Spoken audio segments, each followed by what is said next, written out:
You can expect a lot more advanced technology within the rail sector, which is being used not towards just the stuff that passengers don't see, like the safety of the rail network, which is obviously critical, but also the usability and the comfort of the passenger.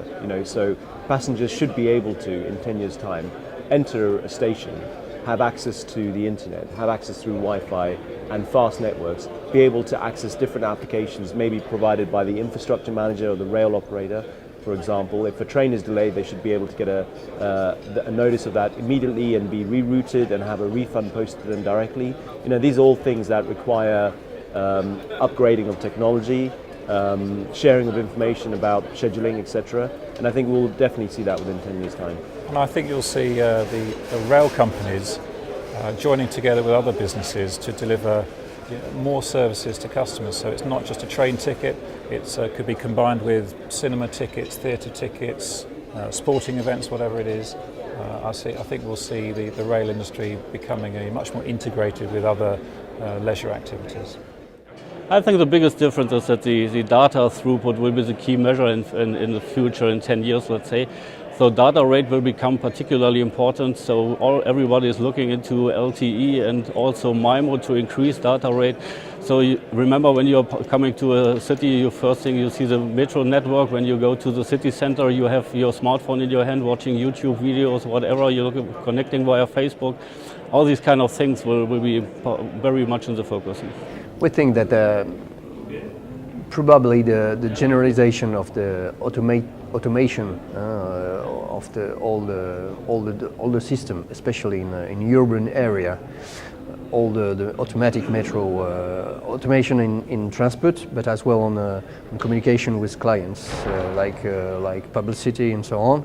So when you see in China, for example, it's 187 new metro line, and with a very important need for automatic metro as well. In India, for example, it's more than 15 towns, more than 1 billion people. So we can imagine a very large need for automatic system, and so on. A large need to assessment of an insurance for a very safe system, automatic system. And so I can imagine that the needs of this type of method for assessment of the different system, and especially software, which is the base of the process for the automatic metro, would be probably developed a lot and generalized.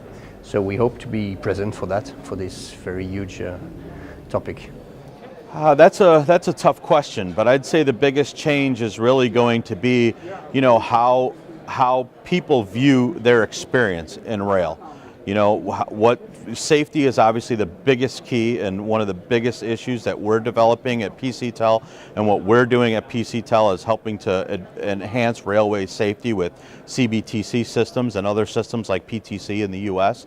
But then also the passenger experience. What are passengers expecting, for their experience, whether it's onboard communications, being connected all the time, and things that they have a little bit today, but not necessarily what they'd expect in terms of, I think that's going to be the biggest change in the future, is what are they going to expect out of their experience as a passenger or a customer of the railroads?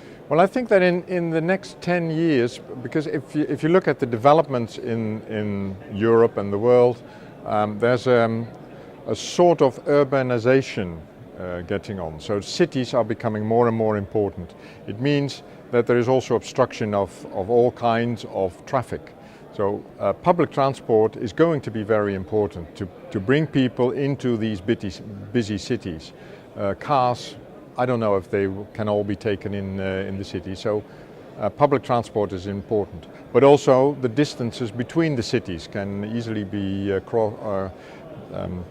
crossed by high-speed trains and that sort of thing. So I think there is a big future, but we should combine our forces much more than we did so far, and together I'm sure that there is a great future for us. I think secure long-term funding, and not only the funding but also justify the funding. So what does the government or the customer get for every single euro, if you still have a euro, will get back for the euro he has invested into the system, and also keep the system reliable. And you will see also democratic effect. So there will be less and less cars or individual cars. There will be other or new forms of car sharing, car usage. There will be drones for certain light parcel applications. But there will be generally, I think, a trend of a growing population going by trains, at least on the main axis. How we will still see more remote areas being fed in a traditional way, I don't know. I don't think it's affordable in the long term. So long-term funding, secure it, justify it, and also stay ahead in a more competitive environment and in a more transparent environment. That will be a big challenge. And what we didn't discuss this morning, but a very important subject, is a talent gap. So we have more and more companies searching for railway engineers or other very specific technical applications. You can automate certain maintenance tasks by, I don't know, you can automate them, you can have robots maybe, but certain service issues or certain